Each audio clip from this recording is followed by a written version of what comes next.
السلام علیکم. آیا تاسو پوهیږئ چې ټول لوی ساینسپوهان څنګه حقیقتونه کشفوي؟ دا یوازې د اټکل خبره نه ده، بلکې دا د ساینسي میتود یا د علمي میتود طاقت دی. راځو د لسم کلاس د بایولوژي چپټر نمبر 1 دی. په دې کې موږ علمي میتودونه یا ساینسي میتودونه په دې باندې موږ بحث کوو.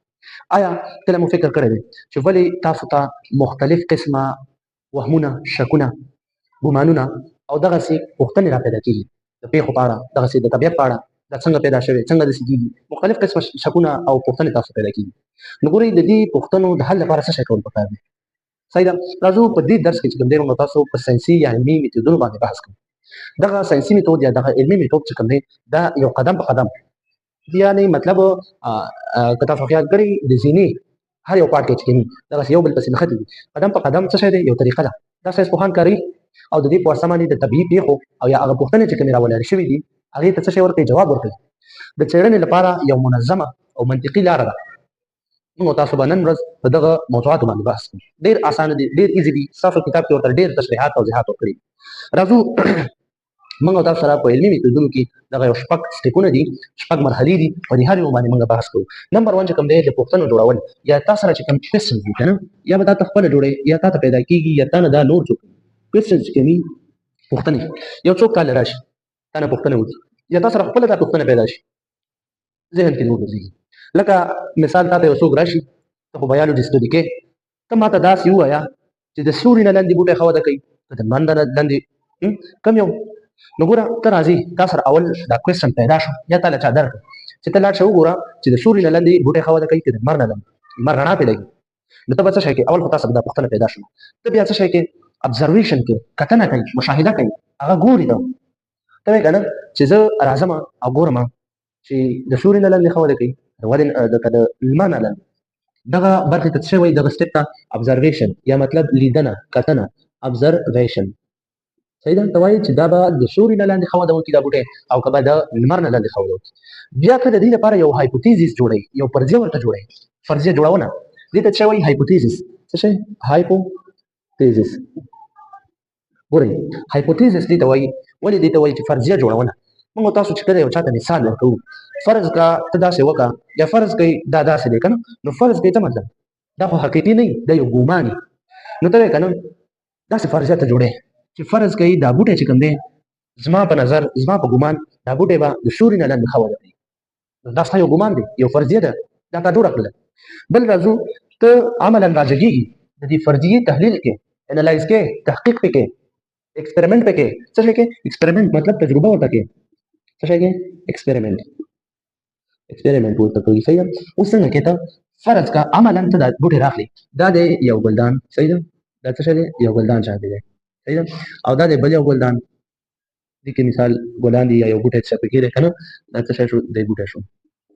څه شی شو؟ دا بوټی شو، نبات شو. صحیح ده. اوس دا دوه دانې ورته راواخیسته. دلته چې کوم دا د لمر رڼا ده. څه شی دی؟ د لمر رڼا ده. څه شی ده؟ دا د لمر رڼا ده. ته عملا راځي دا تجربه کوي. اوس دا بوټی چې کوم دی فرض کړئ دا بوټی دی اول نمبر بوټی، یا په دې باندې موږ لیبل وواله دا ته مشخص کړو.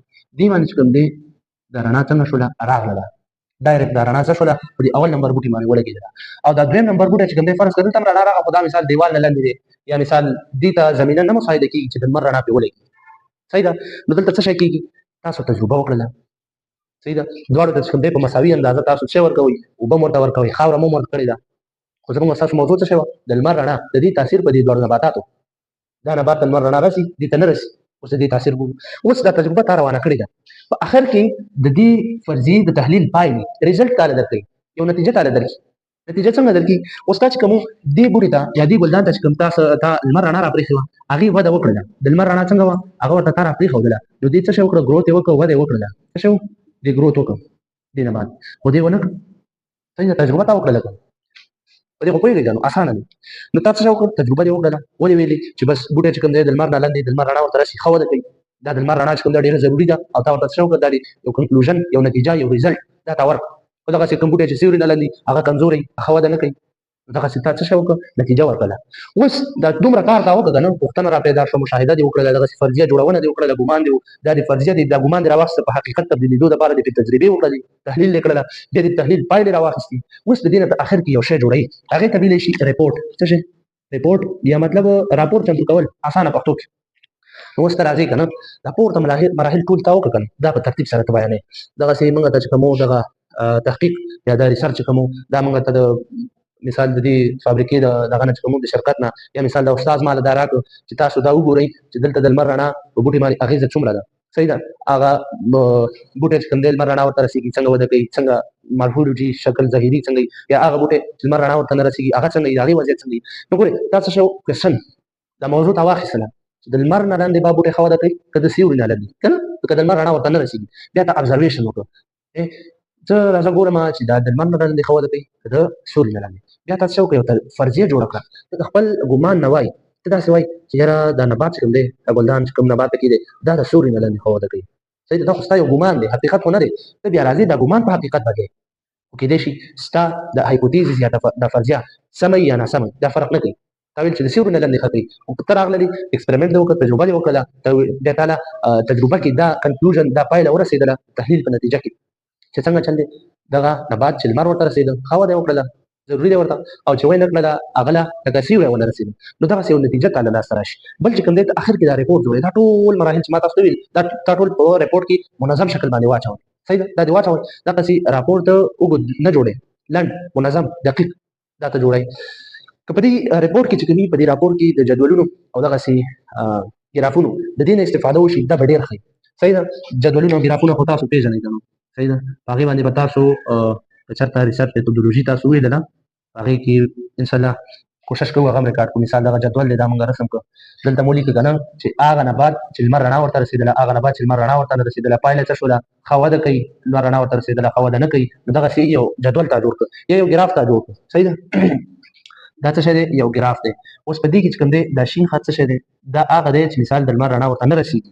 او دا تور خط کوم یو دی هغه دی چې د لمر رڼا ورته څنګه رسېدلي دغسې یو ګراف شانتې تا جوړ کړه نو چې د لمر رڼا ورته رسېدلې هغې وده کړې چې کوم د لمر رڼا نه ده رسېدلې هغې وده نه ده کړې نو دا د جدول او ګراف طریقه چې کوي دا ډېره اسانه ده په دې باندې هر څوک پوهېږي ګورئ زموږ ستاسو زموږ وطن د محبت دغسې د ویاړ او د قربانۍ ځای دی هر افغان ته دا لازمه ده چې د خپل وطن په اړه ښه معلومات ترلاسه کړي خپل وطن په ښه ډول وپېژني د هغې کمزوریانې د هغې خوبیانې دا ټولې معلومې کړي د هغې باره کې تحقیق وکړي کومې ستونزې لري د هغه ستونزو دپاره بیا تحقیق وکړي حل لارې راوباسي دا ټول په څه کېږي دا په دې تحقیقونو په علمي میتودونو ساینټفک میتډز باندې کېږي هغه ټیم کېږي چې تاسو سره علم او پوهه نو زموږ ستاسو د وطن آینده چې کوم دی د وطن راتلونکی هغه زموږ ستاسو په لاس کې دی سمه ده نو موږ تاسو باید څه شی وکړو دغه ساینټفک میتډ چې کوم دي دا لکه ستاسو د کتاب مطابق ما همدومره نږدې ویلي په دې باندې بلاشه کتابونه لیکل شوي ټیکسټ بک لیکل شوي دي ریسرچ میتودولوژي که نه د ریسرچ یا د څېړنې میتودولوژي دغسې ډېر بلاشه کتابونه په دې باندې دي خو ستاسو کتاب مطابق ما تاسو دا درکړه په یو مثال کې مې ته واضح کړه چې بوټی چې کومي سیوري ته لاندې ښه وده کوي که د لمر نه لاندې ښه وده کوي ښه ګورئ الله تعالی فرمایي وفي انفسکم افلا تبصرون دا د ریسرچ یا د تحقیق په اړه د دې علمي میتودونو په اړه یو آیات دی زه تاسو ته وایم وفي انفسکم او تاسو په خپلو ځانونو کې نښې چې کومې دي که نه په تاسو کې افلا تبصرون ایا تاسو دا نه وینئ نو زموږ او ستاسو په بدن کې کومې نښې دي موږ او تاسو ولې نه وینو موږ او ستاسو بدن کې کومه نښه ده ګورئ تاسو چې کله علم واخلئ علم حاصل کړئ بیا د علمي میتودونه واخلئ کوم مشکل تاسو له جوړېږي هغه تاسو حل کولی شئ هغې باره کې تاسو سرچ کولی شئ څېړنه کولی شئ ریسرچ کولی شئ تحقیقونه کولی شئ اوس د افلا تبصرون مطلب تاسو لکه دا نه وینئ د دې څه مطلب دلته چې کوم دی ته باید ساینس مطالعه کړي څه شی وکړي ساینس مطالعه کړي که ساینس مطالعه کړي علمي میتود باندې ځان پوه کړي نو ته به پوه شې کله به د هر څه باره کې علم ته به خپل نښې چې کومې دي الله تعالی وایي وفي انفسکم ستاسو په ځانونو کې کومې نښې دي موږ له ولې پته نه لګي موږ چې کوم دی تحقیق نه کوو موږ څېړنه نه کوو بیا چې کله ته دا څېړنه وکړې ته پوه شې نو الله تعالی بیا څه وایي هل یستوي الذین یعلمون والذین لا یعلمون آیا برابر دي هغه کسان چې پوهېږي دغه کسان سره چې نه پوهېږي ګورئ دغسې یو بل آیات دی که نه سنوریهم آیاتنا فی الآفاق وفي انفسهم وایي زر دی چې موږ به وښیو نښې نښانې په آفاق مطلب په کنارو د اسمان کې وفي انفسهم او په خپلو ځانونو کې د خپلو ځانونو کې موږ ته نښې ولې نه ښکارېږي ولې موږ علم موږ نه پوهېږو بیخي سره پوهېږو نه موږ چې دا هره ورځ دلته لګیا یو ولاړ یو ډایجسټیو سیسټم او مثال ریسپیریټري سیسټم او سیل او بکټریا او وایرس او فنګس دا څه شی دی دغه ټولې نښې دي زموږ ستاسو بدن کې هغه بکټیریا چې زموږ ستاسو په سترګو نه ښکاري دومره وړه ده هغه وایرس چې زموږ ستاسو په سترګو نه ښکاري هغه راځي او موږ تاسو څومره غټ وجود هم دی دا موږ بیمارۍ دا د الله تعالی قدرت دی نښه یې ده که نه ده دا موږ تاسو نه وینو الله تعالی څه وایي د زر دی چې موږ تاسو ته وښیو څه شی لکه نښې آیاتنا فی الافاق په کلارو د اسمان کې او فی انفسهم خپل ځانونو کې خپل ځان کې به ته څنګه یې خو ځان په خپله پوه کړه زه څنګه جوړ شوی یم نو دې باره کې ته باید سرچ وکړې ځان باره کې اول ځان پوه کړي ځان باره کې څنګه ځان پوه کړي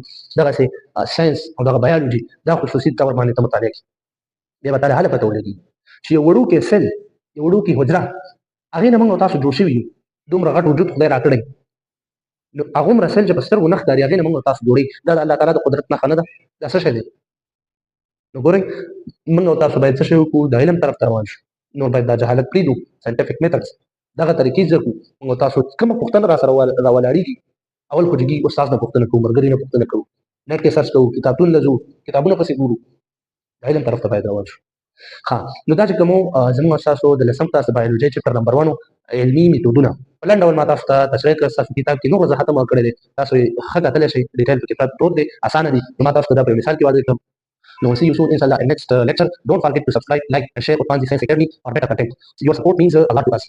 Allah